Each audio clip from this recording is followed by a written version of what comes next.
sahabat-sahabat, kita akan ulaskan aspek-aspek percanggahan Syiah dengan akidah Islam yang tulen. Pertama, konsep imamah dalam Syiah. Mana datangkan kepada aku satu dalil, satu bukti yang jelas tentang imamah. Ternyata orang Syiah tak mampu untuk datangkan walau satu dalil, sama ada dari Al-Quran maupun dari hadis Nabi sallallahu alaihi wasallam. Tak ada dalil imamah. Kata-kata ini berasaskan kejahilan. Apakah beliau tidak pernah membaca hadis dari kitab sahih bahawa barang siapa yang tidak memberikan baiat maka ia akan mati jahiliyah. Mari kita lihat dalam kitab Adabud Dunya wad Din, pengarangnya Abil Hasan Al-Mawardi, ulama Ahlus Sunnah kurun ke-5 Hijrah. Beliau menulis Nabi SAW bersabda, "Inna sultana zilullahi fil ardi ya'wi ilaihi kullu mazlumin." Sultan adalah bayangan Allah di bumi. Setiap orang yang ditindas datang kepadanya. Di sini sultan disamakan sebagai pemimpin yang datang daripada Allah Subhanahu wa taala.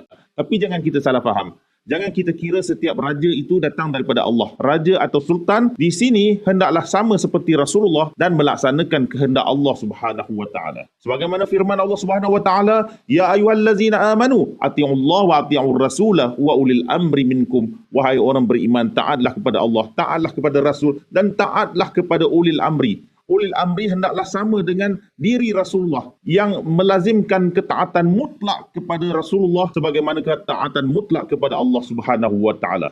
Kerana ulil amri tidak akan memberi perintah yang lain daripada kehendak Rasulullah dan iradah Allah Subhanahu wa taala. Innallaha la yaz'u bisultani aktsara mimma yaz'u bil Quran. Sesungguhnya Allah mencegah dengan sultan lebih banyak berbanding Allah mencegah dengan Al-Quran. Maksudnya di sini Al-Quran semata-mata tidak cukup, melainkan wajib ada gandingannya, iaitu sultan, pemerintah yang melaksanakan hukum hakam Al-Quran. Sebab itulah hadis mutawatir menyebutkan Nabi tinggalkan Al-Quran dan Ahlul Bait. Al-Quran tidak akan terpisah dengan Ahlul Bait selama-lamanya sampai bertemu dengan baginda di telaga Haud. Wa qala ba'dul bulagha sultanu fi nafsi imamun matbu'un wa fi siratihi dinun masyru'un. Beberapa orang ahli fasih berkata, sultan sendiri adalah imam yang diikuti dan dalam kelakuannya adalah agama yang sah. Inilah dia kitab Ahlus Sunnah. Wujud konsep imamah yang ditolak dan dimungkiri oleh orang yang tak faham agama Islam.